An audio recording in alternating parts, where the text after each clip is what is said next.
Il évite les caméras. Ayeba qui a Wanda et l'on connaît au Québec solo là, au Kagame Royo qui porte solo li atiki et l'équipe ba foi au ba solo là, les bosso ba signer ba encore. Tout ça c'est de la fouteuse. Solution ezali on a pour négocier, il faut qu'on en a position de force. Donc atika ba makambo wana bazali ko recruter ba faux kuluna. Boko mona au groupe ba kuluna et attaquer ba wewa. Balu baba ko réagir. Et comme ba ba kuluna ya matete ba bundina yangaba ezali plan oyo bazali ko bongisa ba ko tia Congo na kati na insécurité ya kusakana te et comme siko ke pona to silisa insécurité na Congo to balkaniser on ndenge ka basala ki na Yougoslavie sinistre et intérieur mais c'est ce qui a cielo a outi ko zo salaire na ye il y a $45,000 en tant que sinistre membre gouvernement est-ce que mboka wana lelo zali na sécurité pour y zo salaire lelo ba notable ya ba Congo ba komi ko lobango ki baza pe na ba ko Kinshasa est miné ba ozela kaka go poto mona batu komi ko kata na ba mitu na Kinshasa tout ezali planifié et que malheureusement eza ko salamaka avec la bénédiction ya mwana Etienne Tshisekedi. Parce que là je suis dans un cachot clandestin de l'ANR à Kinshasa au cabinet de l'AG, l'administrateur général de l'enseignement, à la personne de M. Jean Mbelou, depuis le mois de janvier, après mon enlèvement de la Zambie par 2 militaires congolais en complicité avec certains agents de l'enseignement zambien. D'ailleurs, pour vous confirmer que c'est là que je suis, je veux bel et bien vous montrer l'enceinte même de cette agence. Vous allez le constater. Ça, c'est la vue de l'intérieur. Je suis bel et bien. À lancer défi par Abatou Aner, qui débat la qui se ma place en Goana. Parce que bah image voilà la civile. Mais ça c'est la ville de Kinshasa, c'est pas Kolosi. Bah image autant à la qui Bota la Libanda ya ville. C'est la Gombe non. Félix yé aza kosala la ANRT pour na kosala la sécurité ya mboka. Mais baza kosala la ANR pour na protéger pouvoir naïe. Ces garçons, il faut vraiment plaquer au sol parce que Azali ko déranger mingi. Maintenant, Olivier Kamita ou Moïse Katumbi. Tango nani Adolphe Mouzito Robayi qui font la guerre en Rwanda. Tout le monde qui bango tout attaqué au créneau pour critiquer Mouzito. Mais le oyo silence total. Tout ça est allé péka comme diversion. Baza ko communiquer comme si problème il y a Congo na Rwanda et bandi ka na mois de mars tant M23 a attaqué Mba Liboso. Nous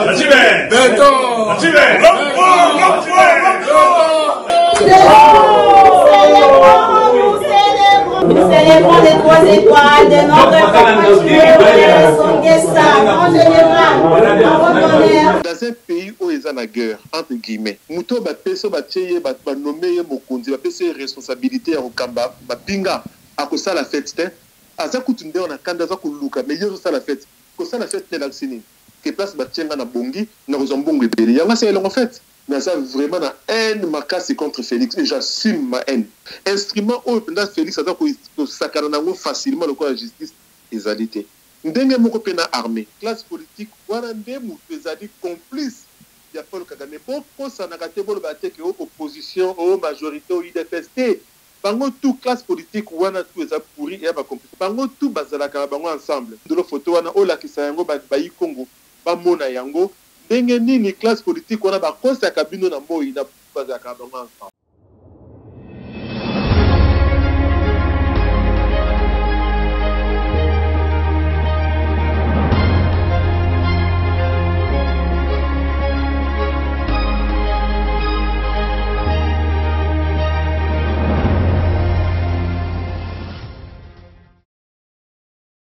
Mbote na biso bandeko balandi ya Plus Clair Télévision, mbote bandeko balandi émission Vérité de tous côtés na kati ya la chaîne qui vous informe à temps réel. Vous allez belé ba ebozwi libaku ya kolanda biso mukolo mwalelo na kati émission na biso émission Vérité de tous côtés, émission to solo kama matali mboka na biso République démocratique du Congo, surtout politique le lengeni nezali ko tambola yango mukolo mwalelo tozali nesengo ya koyamba pona biso mwana mboka Bobo Congo azali bongo vice président ya CCDP.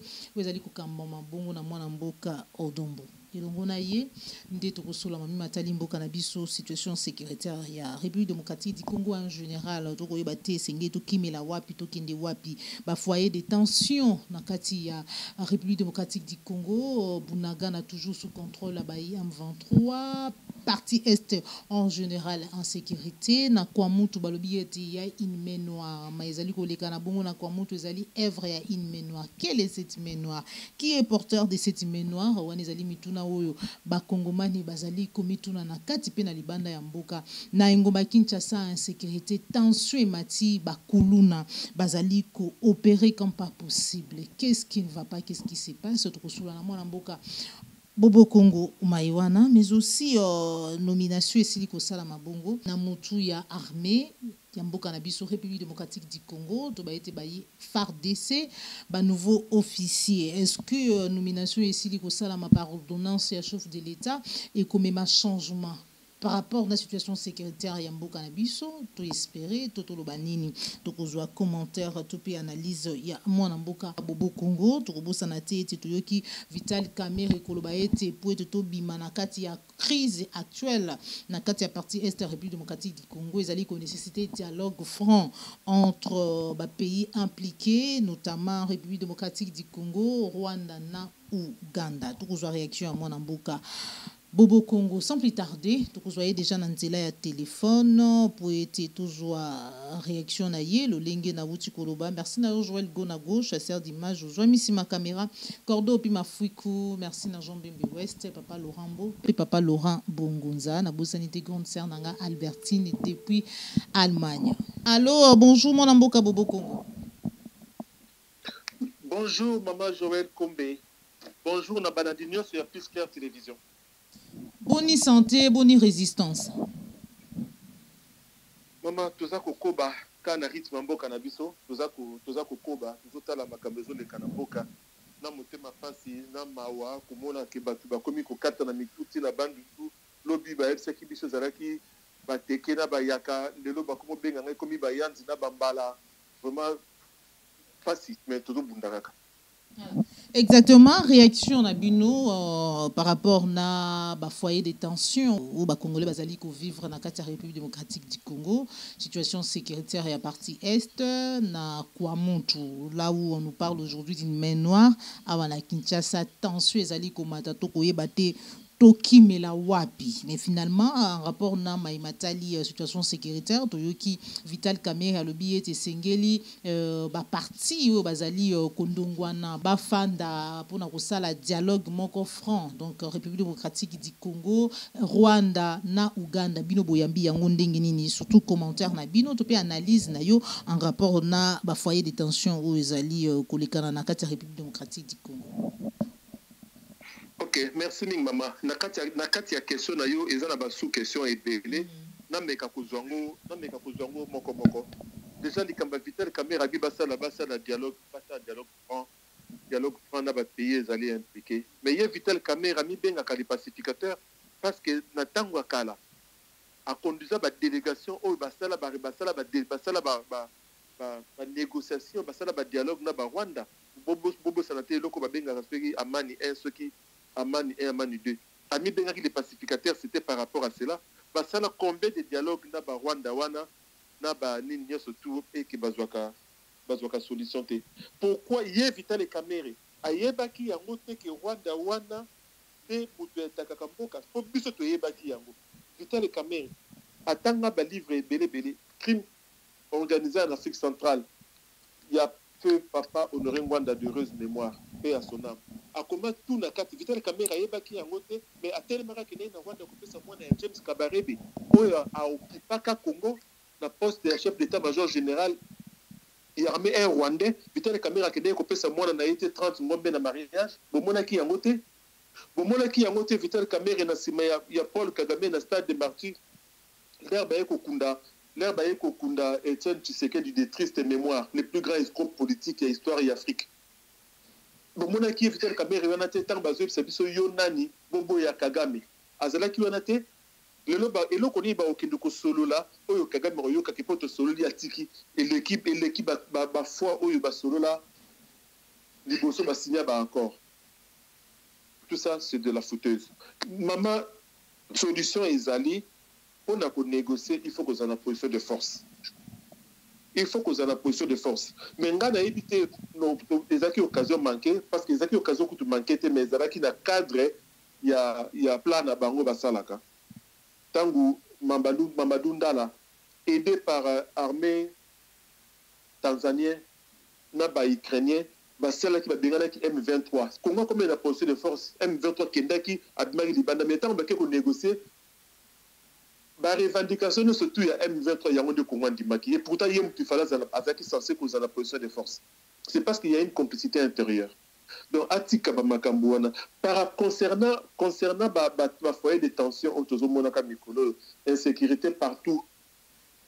Et là, il y a Kukamoussa, Bisso, Izaliti, Bisso, Tolandakango, to avertissango Bandaka. Nakanisi Zalaka na micro na yo, et c'est pas Oyo, colonel Odombo, que je salue à passant à Dobaka et Loko qui plan il y avait un plan dans la ville à Kinshasa babanda ko bongisa ba bimisa ki baza ko boma baluba na Kingasani na nini on a pas ça la mobulu na Kinshasa et ça plan moko c'est ou meli moi mingi ba travailler ngo ba condition et puis maman Joël d'accord profiter la micro na pona lo bana yoki bazali ko recruter ba faux kuluna ba tuaza ko uta musika baza ko uta ba sud Soudan baza ko uta ba Érythrée baza na Kinshasa baza ba machette baza ko benga ka bango bakuluna bakobenga bango bakuluna lobi bokomona o groupe bakuluna et attaquer bawewa loka bawewa bazali la majorité baluba bako réagir et kokoma o bakuluna ya matete babundina yangaba tension o buza komona na kwa muntu ezali vraiment na kati ya porte ya Kinshasa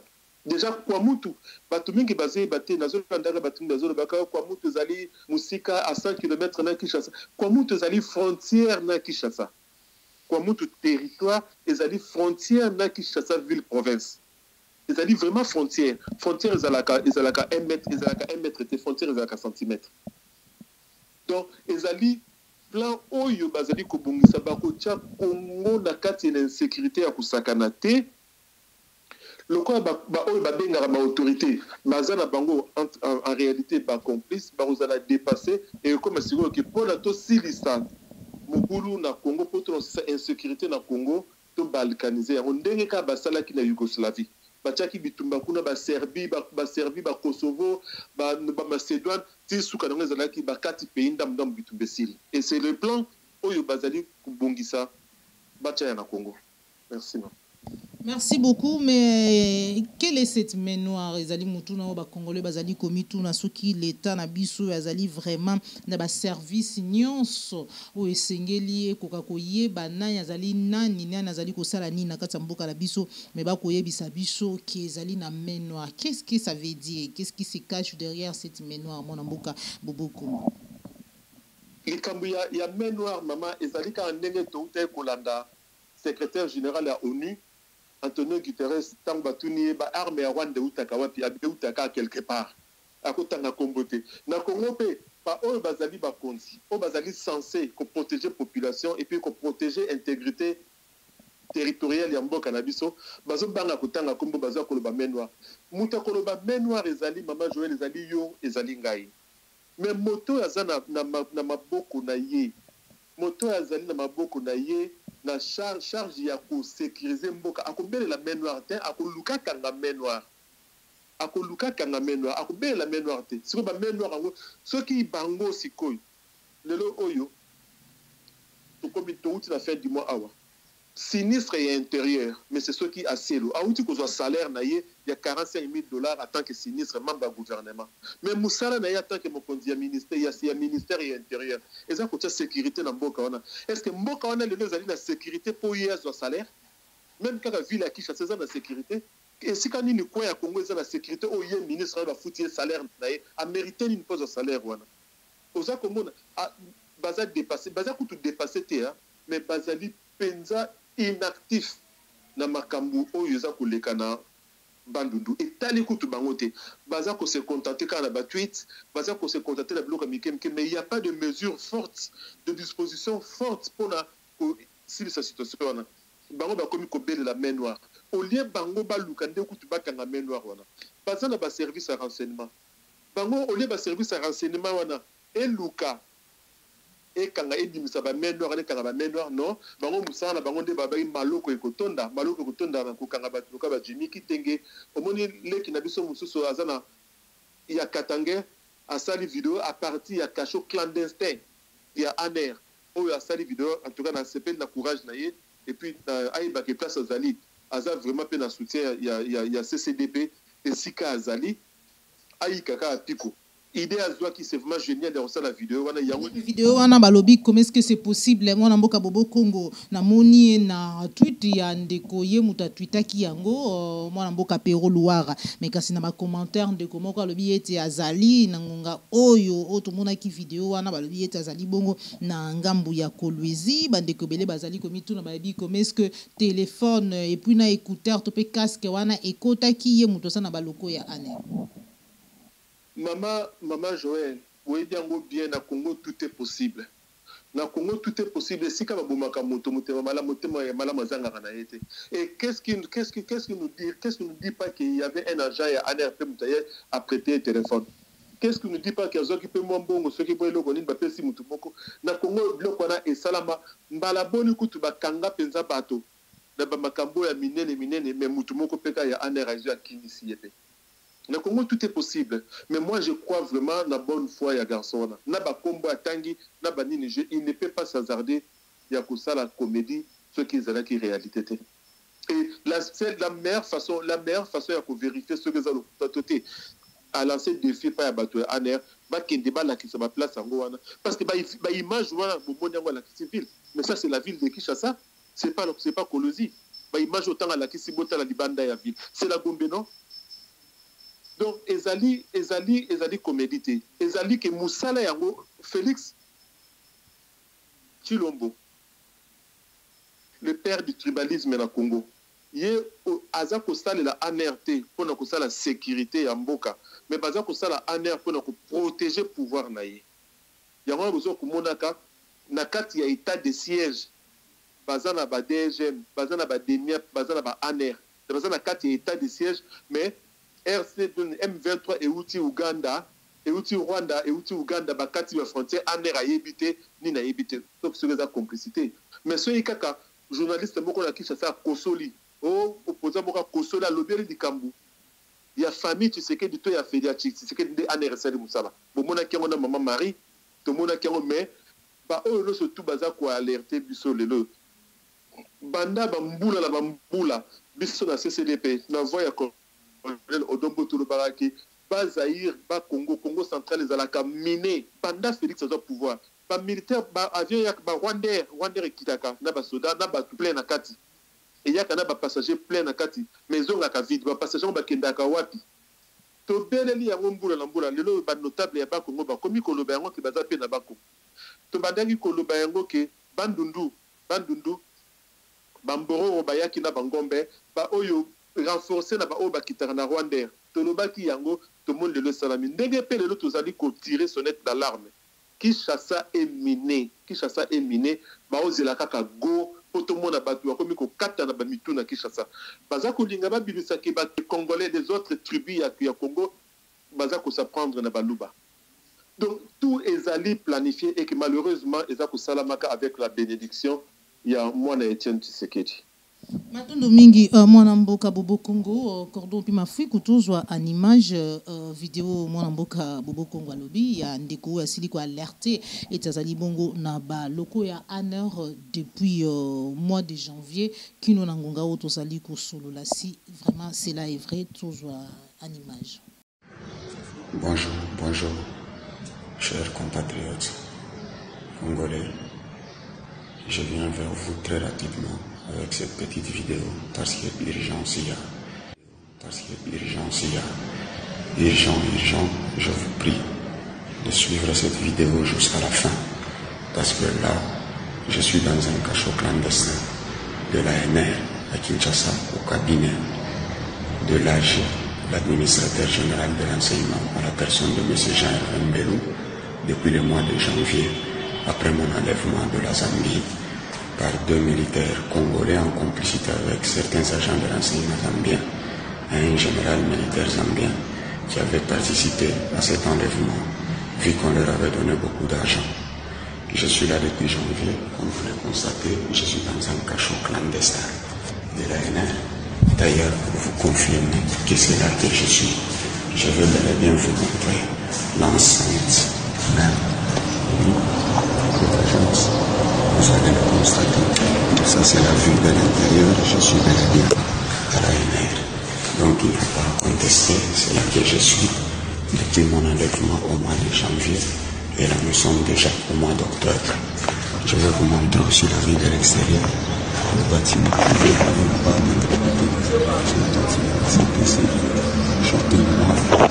Voilà, donc je suis bel et bien à la mer. Je vais y aller très rapidement pour faire passer mon message. Voilà. Ici. C'est dans les locaux de la mer que je suis, dans un cachot clandestin au cabinet de l'AG à la personne de M. Jean-Grand Delou. Voilà où je passe nuit. Ça, c'est un matelas qui n'existe que d'un nom. Je dors sur des fils de fer et tout le corps fait très mal chaque matin. À mon réveil, je suis même très malade.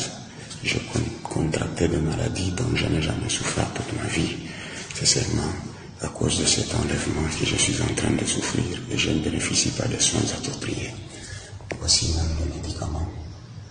Le général, le colonel John Chibang, il s'est fait passer pour un général au niveau de la Zambie. Alors, ils m'ont enlevé le 2 janvier au niveau de l'hôtel Protea et j'ai été conduit dans un hôtel. Dans un autre hôtel, une résidence inconnue, toujours au niveau de Ndola, où j'ai passé 4 jours, je dormais sous mes notes. J'étais torturé, je ne savais pas la raison. Je ne savais pas la raison pour laquelle j'étais torturé. C'est 4 jours après qu'ils m'ont pris pour m'amener à Lusaka. Maintenant, pendant que je descendais de cette résidence pour embarquer dans le véhicule, je constatais qu'il y avait aussi la présence du général John Mulongo qui était aussi enlevé. Et on nous a embarqués dans des véhicules différents jusqu'à Lusaka, du 6, où nous sommes encore restés du 6 jusqu'à dans la nuit du 11 au 12, dans un hôtel encore, une résidence non autrement identifiée, séquestré, torturé, tabassé par les 2 colonels de l'armée congolaise, c'est-à-dire le colonel John Chibang et le colonel Jules Poyongo. Et c'est comme ça que le 11 mai, le général Chibang est venu vers moi. Toi, moi je dois seulement t'amener à Kinshasa. Parce que nous sommes tombés sur une de tes vidéos où tu parlais d'une plainte de Katangé contre l'ONU à la Cour internationale de justice. Toi, tu ne vois pas que c'est là, c'est une trahison pour le pays. Moi, il faut que seulement je t'amène à Kinshasa pour que tu ailles galérer là. Je lui ai dit, il n'y a pas de problème, la Constitution de la République donne la possibilité à tout citoyen de s'exprimer librement, de mettre son opinion et son avis. Surtout que notre démarche n'a rien à voir avec le régime actuel, parce que la démarche a commencé depuis 2003. Moi, je n'avais même pas cet âge. J'étais mineur, j'ai aussi adhéré à cette démarche quand j'ai compris, oui, que c'était une démarche conforme au droit international. Mais il n'a pas voulu m'écouter. Toi, je dois seulement t'amener à Kinshasa. Comme ça, là-bas, tu vas aller mourir. Voilà, à mon amboka bobo Congo, un rapport toujours na menoir, ba réaction ya ba congolais vraiment ezali belé. Tomoni ministre ya communication Patrick Mouya ya Bitumbana Olivier Kamita, tout réaction na yo apparemment dit pe silence moko ezali complice na ngambu ya bayi politique oyambi ya monde. Na bayi politique, oso to benga ba bayi politique, to sangisa kaka ba élite congolaise en général. Et avant la sinistre, Patrick Mouyaya. Moi, ces garçons, il faut vraiment qu'on plaque, au sol, parce que Azali ko dérangé mingi.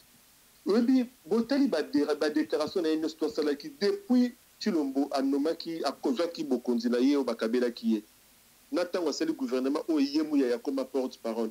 Boka ba do kono stelo ba que evitant le il faut changer narratif. Oui, tango ya bandaki kolobaki Rwanda des alliés pays organisés azali voisins naturels. Mais na tango wana ezalaki na bato baza ko bele la baza ko yebisa ke Rwanda za ko sala biso mabe. Yes, Mouya yande alongola Fredi Mulongo. Moussala comme PDG à RTNC passe à ça qui documentaire où elle a qui s'est dit que M23 ils allaient une partie armée rwandaise. Balongo la qui est Moussala. Mais le lot où il y a comme quoi attaquer Batou Moussousou pour bango batona bazali ko dénoncer makambo ezali ko leka na Congo te. Maintenant batongo la Moussousou ba Olivier Kamita tu ba Moïse Katumbi. Tango nani Adolphe Muzito lobayi qui font la guerre en Rwanda. Tout le monde dit bango tout ba attaquer au créneau pour critiquer Muzito. Mais le lot oyo silence total. Silence. Bango surtout à part kaka mutu ngas na yo qui est à l'obéda mo mingi ezali Martin Fayulu et puis na docteur Mukwege. Ba misu sona silence total baza ko banga lobby po bokondi ndenge José Makila ba Kagame mo pa loba ngo ya Congo banda na seti na likolo mutu mo ta ko ba ko na pouvoir ceux qui a l'équilibre par azu bénédiction a été. Donc bango tout silence total. Mais ezali muya ya tem to ko loba po bango nde basali que situation oyo to kombo kandenge komi lelo et comme ndenge komi lelo grâce à complicité na bango ou ngara ba à cause ya complicité na bango ndembo ke komi ndenge ezali lelo. Muya bazali vraiment mutu akuti ko loba te. Et puis bango ndenge bazali ko communiquer autour ya M23. Tout ça ezali peka ka diversion. Baza ko communiquer comme si problème ya Congo na Rwanda et bandika na mois de mars tant M23 a attaqué Mba Liboso. Or banda kala Rwanda tikala kobima na Congo te depuis mois de novembre 96. Rwanda tikala kobima na Congo te. Ba groupe oyo tant kaka Félix azana bokonzi tant kaka zotambola ka partout na frère na ye Kagame. Tant que Félix aza kolobaka ki partenaire privilégié pour la paix Kagame. Ba Congo na kati Congo na est Congo nyonso tout wana il y avait que la désolation. Ba atrocité zalaki ya ndenge na ndenge. Ba groupe armé ya ndenge na ndenge zalaki koboma. Tout ça ça s'est fait et ça s'est fait toujours avec la bénédiction ya Rwanda na Uganda. Pour preuve ba groupe armé wana nyonso tout na zaka soki 123 soki combien bango tout ba opéraka na ba zone minière. Bango tout ba exploiter ba minéraux et que ba minéraux na sikoto tout na ba ka ote ko na Kinshasa. Ba teke na toujours kana Rwanda na Uganda. Donc Rwanda tika na kobima na Congo te azala kaka na Congo mais bango baza ko lingara bimisa yango. C'est ça la difficulté au tozana yango lelo au bango surtout bazana yango lelo po tango mokile belela ba te belé ba belela ndenge ni Rwanda na Uganda baza ko nyoko la Congo bino moko boye basali tout ba blanchir bango ba sokoli bango ba tamboli na bango ba yambi bango na Kinshasa ba yambi bango na Goma banini siko kala bino moko masuko ba ko Rwanda ndoza ko attaquer biso mais ba bazo bino ko ba fou. Donc les Kambezali que les Kambezali biso ba congolais photo ba to kabolaté soki to ko s'attaquer na Kagame na Museveni na Uganda, Rwanda na Uganda, donc ba nazi tutsi wana, ceux qui ont attaqué la bango, tombo ça n'a pas complice na bango ya Kinshasa te, donc Félix et sa bande, dont Patrick Mouyaya. Ba Vital et Kamere, bango ne se tourne na bazali ba complice ya ba occupant ya Congo. To kombo ça na bango te bango tout fait dans les mêmes sacs. Pour finir, nomination na Moutou ya armée, ba officier armée Mboka na biso République démocratique du Congo, les lots ozali na Christian Chiwewe azali bongo chef d'état-major général ya ba FARDC, to moni ko festoyer ko célébrer une nomination na ye, to zela nini ya sika na changement ou salami na commandement ya armée mais kasi ya boto so réaction na yo cordo pi mafuku animage tout à nini chef d'état-major général Christian Chiwewe asili bongo ko célébrer nomination na ye, on se retrouve tout à l'heure. Allez, allez-y,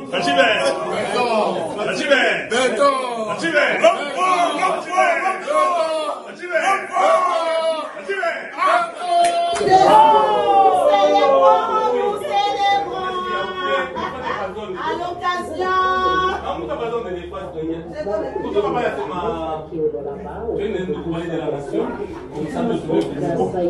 nous célébrons les 3 étoiles de notre compatriote son guest-star en général en votre honneur.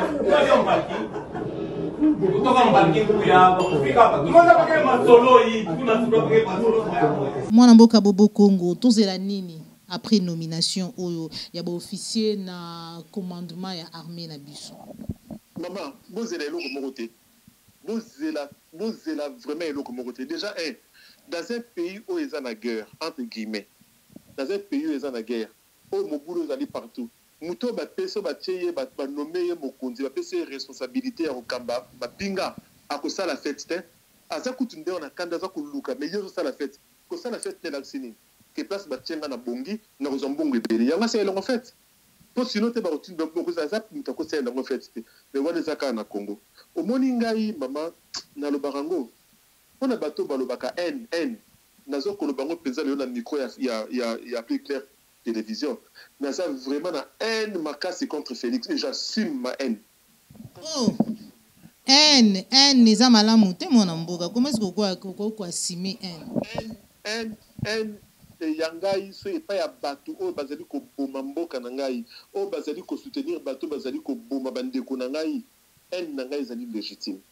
Parce que na peut cet exemple moko. Tozalaki Félix azalaki na opposition. Tangu oyo Moïse Katumbi a commencé à zoyer na famille na en charge. Kopesa bango atana mbongo kuti ya robizua ya mais la petite déjeuner na tongo. Moïse Katumbi a qui charge famille Tshisekedi financièrement. Dans le comment qui ba ya ko sala na ko benga ngoka comédie. Maman na biso ayaki wa maman Chantal. Nazo bossa na sou kombo na ye ex madame ya Bimi Ombale. Ex madame ya Bimi Ombale ya yembela nzembo ya Sandra Lina. Mais maman on a zaki magistrate na Kinshasa ayaki automona ki ba tambusa ki na ba TV5 ba nini ki ba senga ki akanga Moïse Katumbi a condamné Moïse Katumbi ya linga ki te akimi ya ye aw mais ba ka déclaration ya Félix Tangwana mais ba tout à Félix que justice fait comme il faut comme indépendante il faut to bunda to mboka pour justice comme indépendante banine justice nenga zali le lowana elle est tout sauf indépendante na Congo. Instrument au pendant Félix a ko sakana ngo facilement le quoi la justice égalité ndenge moko pena armée a nommé ba nomination a ba nomination et biso to allez ko déplorer moi j'ai déjà eu à le dire na micro la plus claire télévision les Kambuya poste au ezalaka très stratégique na armée chef d'état-major général adjoint chargé de renseignement et opération c'est lui le vrai patron mutu oya salaka plan de guerre mutu atindaka ke pona kuna totinda 1000 soldats pona kuna totinda 2000 naza ko soutenir bitumba makasi ya docteur Mukwege po soki biso ba congolais to sali makasi ba appliquer rapport mapping ba tourner surtout wana parce que ba généraux ebele ba nommé wana bazala qui est basé impliqué dans l'atrocité na Congo donc akaka soki kaka ba rapport mapping likola mesa et que justice est salami ba ebele o bazar de l'eau pour profiter na ba privilège na ba poste minene na Congo ba ozala souté pour place de na boloko ya ngo biso ba congolais photo soutenir bitumba docteur Mukwege donc bitumba il y a rapport mapping bitumba na ye lelo omona mboka bobo Congo ekomi kokota mois d'août et pas ya ba congolais pourquoi parce que ba komona ye kozala trop pour ne pas dire très proche na baye oyo bazali sima ya bayo lelo tozali ko présenter comme ba agresseur ya Congo Rwanda to pe Uganda to yebiete ba tireur de ficelle bazali to yebiete bato bazali ko tinda bato wana bazali ba américain bazali Europe ezali mais lelo ezali bato wana nde bazali penza ba partenaire ya prix Nobel docteur Denis Mukwege réaction na ezali ndengeni. Maman, il faut tout le babo solo. Au moins, Congo, wana situation géographique, géostratégique, il y a Congo. Position stratégique, il y a Congo dans le monde. Olingate, miso batu ezali ebele. Na Congo, normalement, tokoki koleka te ngala kubeta maboko so tuzu mutu moko azalokola Assimi Goïta o aye kokata ba pont na ba occidentaux mais Assimi Goïta tiswa katika na ba français na ba occidentaux mususu te mais ba oyo bazali koloba bongo pona docteur Mukwege mais tout le monde na Kinshasa ba sala fête ba bimisa ba te bele ba ko yamba Félix na aéroport pour kakami photo na Biden tout le monde a des ambassadeurs il y a États-Unis azalaki to ba lokola coach ya président ya Congo. Tout le monde a une influence qui partout. Qui installer territoire et Minembwe. Un ambassadeur qui a une installation, création de territoire à Minembwe, ambassadeur étranger qui est donc, Congo, ezalaka kaka na maboko ezalaka na contrôle à Batouana. Oyo bazala ko le Babylone qu'on a ezali faux débat. Likambo ezali koyeba ko sala ndenge nini obongisa mboka na obongisa mboka na yo na kati ba griffe mokwege akoki kozala tout sauf complice ya Paul Kagame. D'accord. Mokwege akoki kozala tout sauf complice ya Paul Kagame. Et puis mokwege eloko aza kosenga aza koluka pete ki akoma boya sala eloko aza kosenga va appliquer rapport mapping. Il n'y a pas de paix sans justice et il n'y a pas de justice sans réparation. Merci beaucoup. Il n'y a pas de paix sans justice. Il n'y a pas de justice sans réparation. Malouba, il y a Monamboka Bobo Congo. Tout comme il y a une émission à Bisso, message na yo, nini ba Congolais ba ko retenir en rapport na émission à Bisso, Mokolo Mwalelo, na plus clair télévision, émission vérité de tout côté. Banamboka Congo, to pesi binombo temingi sika tozali, to yika piko. Likambo na biso zali ko ba mir, mboka na biso zali ba mir et pasuki na equalité. Tokoki kobongisa ngo mpona kobongisa yango biso tout faut tozala esprit ya kosala révolution il faut biso tout totelema tobundisa Paul Kagame mais tokoka kobundisa Paul Kagame te soki entre biso peuple biso population na Kagame eza na bato na katikati bato na katikati ezali lelo oyo o babenga la classe politique ya Congo oyo ezali bato baza lelo baza komibenga ba gouvernement baza komibenga ba président baza komibenga ba député bato wana il faut kobengana bango mpona kobengana bango il faut révolution populaire il faut soulèvement populaire to bengani bato wana po te bakotonga mboka na biso classe politique wana ndenge na uti koloba classe politique wana nde moto ezali complice ya Paul Kagame po kosanaka te boloba te ke opposition o majorité o UDPS te bango tout classe politique wana tout eza pourri et ba complice moni na ebite mama Joël na kotine de la photo moko o me ko la kisango mona photo wana ezali ya lelo te hein boko mona photo na bavandi Yesu Kitenge ba Jean-Marc Kabunda ba Shadari ba Pe Kabuya bavandi na période na Kingakati eza photo ya lelo te na photo kala donc bango tout bazalaka bango ensemble ngana otine de la photo wana o la kisango ba yi Congo ba mona yango ndenge nini classe politique wana bakosa kabino na moi na bazaka bango ensemble voilà qui ça bon tondo mingi mwana mboka Bobo Congo to pesio matondo pona opesa biso ngorso na Mokolo Mwalelo matondo mama Joël bandeko balandi ya plus clair télévision ezalaki bongo mwana mboka Bobo Congo vice-président ya CCDP ezali ko kamama bongo na mwana mboka Odombo elongo na ye nde tosolaki mami matali mboka na biso République démocratique du Congo mitune ezalaki bongo ya biso biyano ya ye nde tokutani mbala ya sima. Merci na Joël Gonago chasseur d'image Cordo pe Mafuku, merci na Jean Bembe West papa Laurent Bo Papa Laurent Bongonza, sans oublier Félix Mbatika depuis Londres. Merci la grande sœur Nanga Albertine Motema Papa Osé depuis Londres. Merci na réunion sur vous allez soutenir plus clair télévision de près ou de loin. Grand merci na yo Monamboka Papa Coucou, un bon séjour na Ngomba Kinshasa. Merci na réunion sur besoin kilibaku ya kolanda biso. Au revoir.